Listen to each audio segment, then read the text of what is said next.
Okey, Assalamualaikum dan salam sejahtera. Apa khabar semua? Hari ini kita nak berkongsi sekali lagi iaitu tentang 5 ciri insan sejahtera yang terkandung di dalam Rancangan Pendidikan Malaysia 2026-2035. Baik, kita tak nak cerita banyak. Kita bermula dengan dia ada 5 iaitu yang pertamanya beradab. Okey, yang keduanya ialah berilmu. Yang ketiganya ialah berkemahiran. Keempat ialah berdaya tahan. Kemudian kelima berkeyakinan. Dari segi kita baca mungkin kita nampak macam benda ni terasing tetapi sebenarnya dia berkait setiap satu. Kenapa yang nombor satu ni adab? Okey, adab ni ialah yang paling penting ialah mempunyai sahsiat terpuji, menghormati orang lain, mengamalkan nilai moral yang tinggi. Bila sebut nilai moral yang tinggi tu maksudnya beragama, percaya kepada Tuhan, okey, kemudian dia sentiasa mempunyai tata cara hidup yang mempunyai kualiti yang tinggi berdasarkan daripada agama. Jadi dalam setiap agama akan ada peruntukan hukum-hukum, maksudnya yang ni tak boleh, yang ni boleh. Dan yang penting ialah mereka mempunyai satu nilai iaitu kepercayaan kepada Tuhan yang tinggi. Baik, bila dia dah beradab, dia akan belajar dan dia berilmu. Jadi sebenarnya beradab dulu baru ilmu. Bila dia dah beradab ni maksudnya nilai dia salah satunya usaha. Bila usaha, kita belajar, kita menuntut ilmu, kita membaca, kita menilai apa yang kita baca, kan? Itu akan memberikan satu impak kepada seorang insan yang berilmu. Bila berilmu, mempunyai pengetahuan yang luas, berfikiran yang kritis, berfikiran yang kreatif, berfikiran yang growth mindset, berfikiran terbuka dan mampu menyelesaikan masalah. Okey? Jadi bila dia beradab, dia berilmu. Bila beradab dan berilmu, maka dia akan pergi kepada yang ketiga iaitu apa? Berkemahiran. Jadi bila berkemahiran ni bermaksud, bila sebut kemahiran jangan anggap sebagai kemahiran-kemahiran yang teknikal saja, tetapi mempunyai kemahiran-kemahiran sebagaimana contoh soft skill dari segi komunikasi, dari segi teknikal, kebolehan bekerjasama, kemudian cara dia berhubung, berkolaborasi dengan orang lain. Okey. Jadi itulah yang dinamakan bila dia beradab, dia berilmu, akhirnya dia akan pergi kepada kelebihan yang ketiga iaitu menjadi insan yang berkemahiran.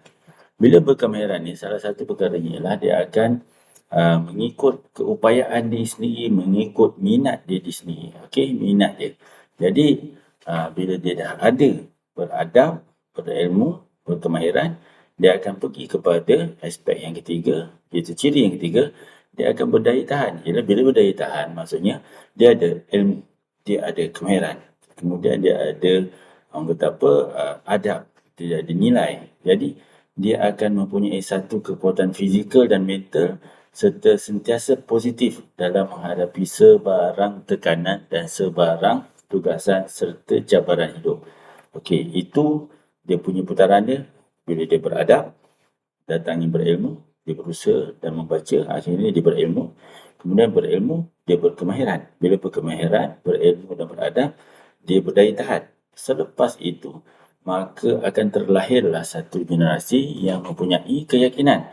Dia faham tentang potensi diri dia, dia berani mencuba, dia berpegang kepada aspek yang ada dalam rukun negara, percaya kepada Tuhan, kesetiaan kepada raja dan negara, keluhuran perlembagaan, kedaulatan undang-undang, kesopanan dan kesusilaan.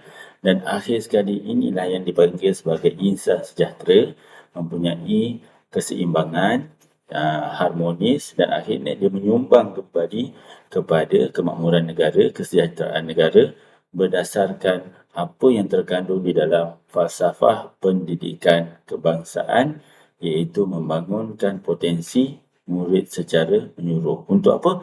Untuk kesejahteraan negara. Apabila ramai rakyat, ramai masyarakat yang mempunyai adab, ilmu, kemahiran, berdaya tahan dan berkeyakinan, akhirnya dia akan memberi satu corak kepada negara kita dalam menghadapi cabaran-cabaran yang akan datang.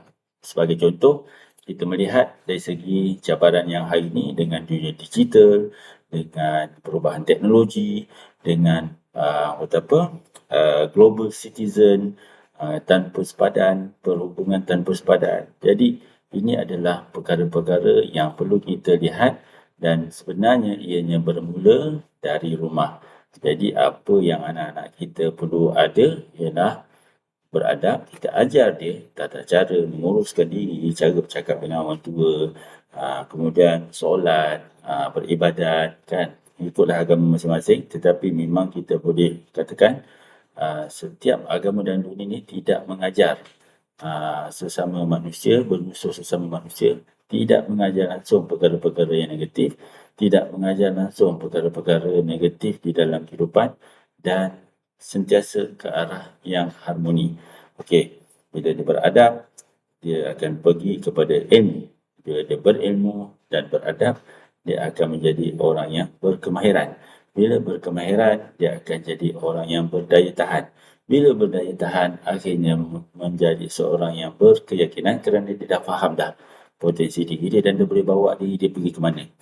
Datanglah macam mana pun, tugasan macam mana pun, dia boleh hadap dengan tenang. Sebab apa? Dia sudah bersedia.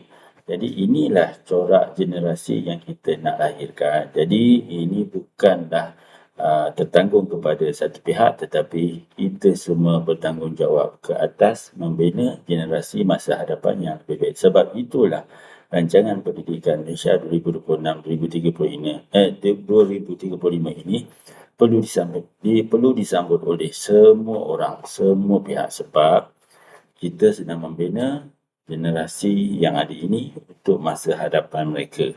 Dan untuk kita berharap dengan kekuatan generasi yang masa hadapan ini akan menjaga kita pada masa kita tua nanti. Itu saja setakat hari ini perkongsian. Mudah-mudahan ianya memberi manfaat. Ini gambaran secara umum tentang apa itu 5 ciri insan sejahtera yang terkandung di dalam Rancangan Pendidikan Malaysia 2026-2035 untuk sama-sama kita fikirkan.